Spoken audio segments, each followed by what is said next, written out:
If you had asked me exactly 1 year ago where Samay Raina's career was heading, I probably would have given you a very different answer. A year ago, we were right in the thick of India's Got Latent controversy. Would you rather? Supreme Court observed that such language is not acceptable. The internet was divided. Everyone had an opinion on the topic. काला पर्दा लगाकर गाली देते हैं तो वो dark comedy नहीं है. India's Got Latent professional perverts and full-time idiots. News channels were feeding on the incident, and many people were actively predicting that Samay's specific brand of unfiltered, boundary-pushing, chaotic energy had finally reached its absolute limit. समय तो 40 है. मुझे समय बहुत उसका audacity जैसा audacity अभी किसी का. Ladies and gentlemen, please welcome on stage Samay Raina.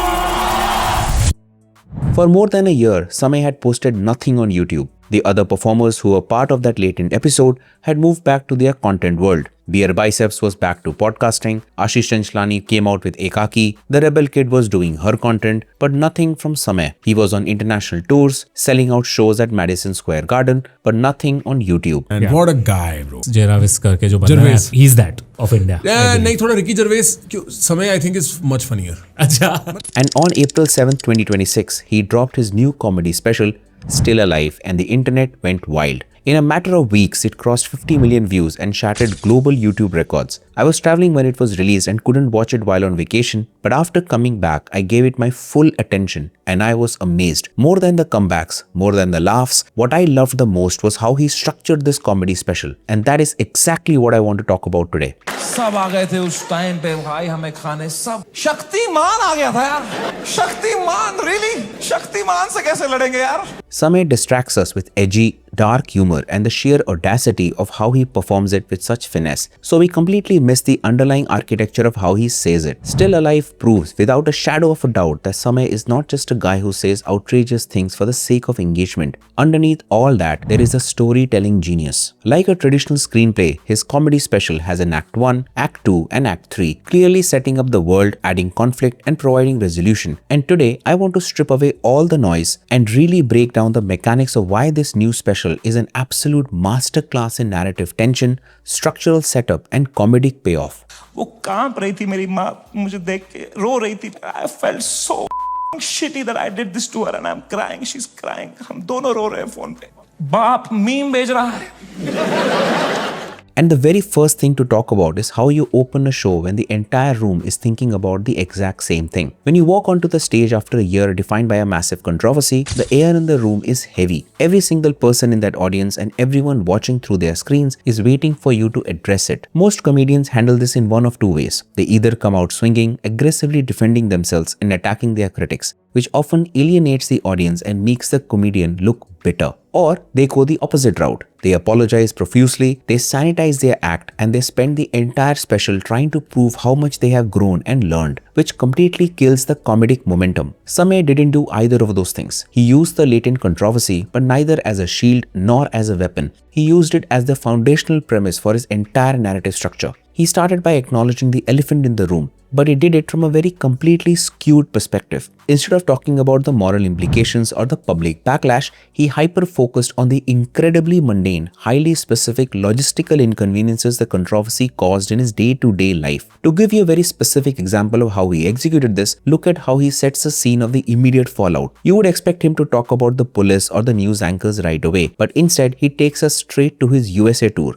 He describes the sheer, helpless absurdity of being halfway across the world, completely oblivious at first, while his entire life back home was catching fire. He focuses on the bizarre inconvenience of waking up to a national scandal and trying to figure out what on earth is happening when you are stuck in a completely different time zone. Carry Samay, you cannot go on stage with so much anxiety. Audience को तुम्हारे चेहरे पे दिख जाएगा पहली बात कि तुम्हारी फटी हुई है. तो मैंने फोन ही काट दिया. He paints this picture of being utterly powerless to do anything about it because of the physical distance. By framing it in this way, he turns a massive, overwhelming public crisis into a highly personal story about a guy desperately trying to catch up on his ruined reputation from thousands of miles away. This is the first rule of elite storytelling. You never give the audience exactly what they anticipate in the way they anticipate it. You acknowledge their expectation and then you pivot the angle of that expectation. This opening wasn't just a funny bit, it was a carefully calculated recalibration of the audience's emotional state. He was essentially telling the crowd, yes, we are going to talk about the thing, but we are going to talk about it on my terms, in my language and at my pace. He established total narrative control within the first few minutes, turning an event that was completely out of his control into a tightly constructed, fictionalized narrative on stage, bringing us to the actual mechanics of his delivery, because once you have control of the narrative, the next thing you need to master is the flow of time itself. If you want to understand what makes a great storyteller, don't listen to the words they say. Watch what they do when they are not saying anything.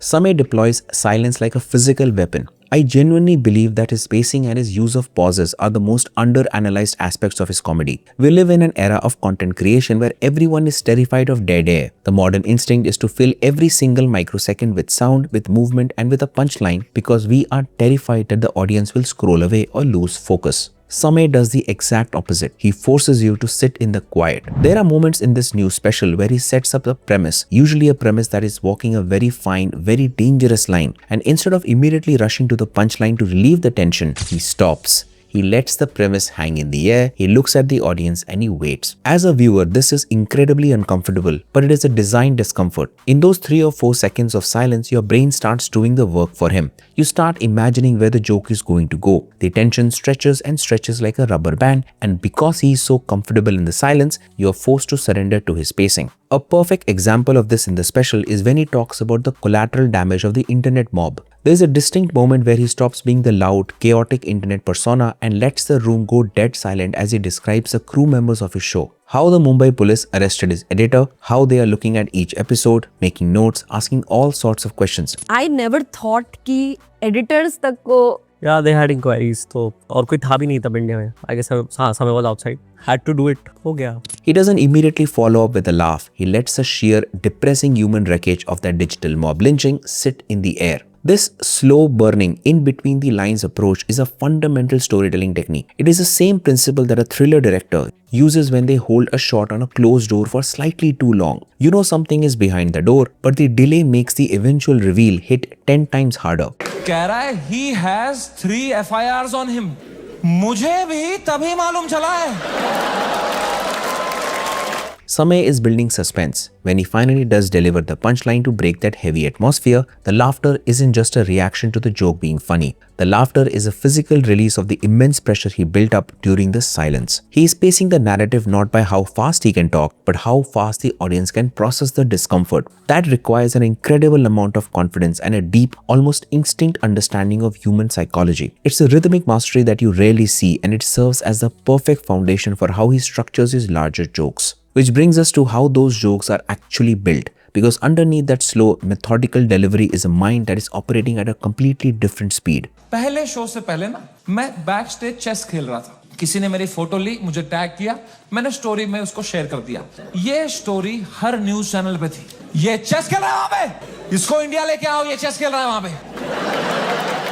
It is impossible to talk about Samay Raina without talking about chess. We all know his background. We all know how he exploded during the pandemic through chess streams. But what people rarely connect is how the mechanics of chess have completely rewired how he writes his comedy. In chess, you're not playing the board the way it is right now. You're playing the board as it will exist 3, 4 or 5 moves from now. You sacrifice pieces early on to create vulnerabilities in your opponent's defense that you will exploit 20 minutes later. This special is written with that same strategic mindset. Samay is a grandmaster of narrative misdirection. He lulls you into a false sense of security where you think to yourself, okay, I know exactly what the punchline of this story is going to be. And then at the absolute last possible second, he flips the entire board. But here is the genius part. The twist doesn't come out of nowhere. If you go back and rewatch the setup, you realize that he was subtly dropping clues and planting seeds the entire time. Every single piece of information you needed to understand the final twisted punchline was given to you right at the beginning, but it was disguised as a throwaway detail or background noise. For a solid chunk of the show, he builds up this narrative where it seems like he's just going to do a standard rant against cancel culture and the Twitter warriors who doxed him and destroyed his mental health.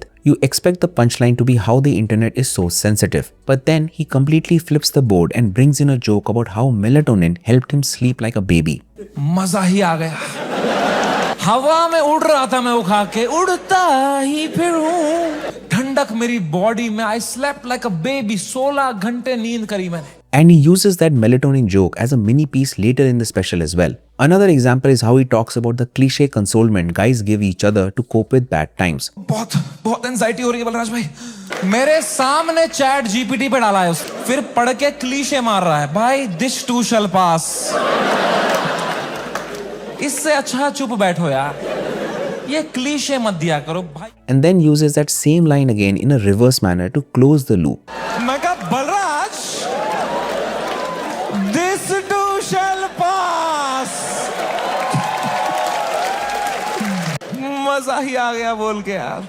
And there are multiple examples like these throughout the show, brilliantly executed to misdirect the audience. Just like chess, he makes you think you are tracking a pawn, only to reveal he just put your king in checkmate with a bishop you forgot was even on the board. This level of structural planning requires a meticulous, obsessive approach to writing. And it is this analytical mind that allows him to navigate the trickiest territory of all, his subject matter. Now we have to talk about the actual content of the jokes. Samay is famous and sometimes infamous for its dark humor. He routinely tackles subjects that other comedians wouldn't touch with a 10-foot pole. And especially post-Latent, the expectation was that he would either double down and become relentlessly cynical, or he would completely back off. Instead, he found a third path, and it is the most fascinating aspect of this entire special. He maintained the dark, edgy premises, but he grounded them in a shocking amount of vulnerability and empathy. तुम्हें पता है, मुझे हमेशा से पता था कि एक दिन मेरे पे एफआईआर होगा, पर मुझे लगा था इसलिए होगा कि मैंने कुछ बोला रहेगा। This sounds like a contradiction, so let me break down how he achieves it. Usually dark comedies rely on detachment. The comedian acts as a sociopathic observer, pointing out the terrible things in the world without actually feeling anything about them. It's funny because it's shocking, but it rarely leaves a lasting emotional impact. Samay flips this dynamic. In this special, the darkest jokes are almost always directed inward. He isn't punching down, he isn't really punching up, he is punching himself. But he is doing it in a way that reflects a universal human flaw. He will expose his own selfishness, cowardice, or ridiculous ego in a specific situation. By making himself the primary target of the darkness, he removes the malice from the joke. उस episode में beer biceps ने वो सवाल 8 बार पूछा था। चलो एक रख देता हूँ, बाकी सब हटा देता हूँ। मैंने तो 99% कीटाणु मार दिए थे ना यार। But more importantly, he creates a bridge of empathy with the audience. Because as he is describing his own terrible thoughts or actions, there is a moment of uncomfortable recognition in the room. The audience laughs not just because the situation is absurd, but because deep down they realize they have the same terrible thoughts. In Still Alive, the deepest empathy is found when he moves past the media circus and starts excavating his own history. He takes a massive public trauma of the FIRs and pairs it with the intensely personal hidden traumas. He opens up about severe school bullying, the kind of bullying that leaves psychological scars much deeper than any police complaint ever could. But the true masterstroke of empathy inside the darkness is how he discusses his identity as a Kashmiri Pandit. He weaves his family history of the 1990 exodus into the narrative. He takes a concept of being displaced from YouTube and the internet and mirrors it against the literal historical displacement and death his family faced. He doesn't do this to garner cheap sympathy. He does it to contextualize his own resilience. By sharing these raw, unguarded pieces of his upbringing and identity, he forces the audience to see him not as a controversial internet avatar, but as a deeply flawed, highly resilient human being carrying generational weight. He takes the darkest, most unlikable parts of the human psyche, the intrusive thoughts, the petty jealousies, the irrational angers,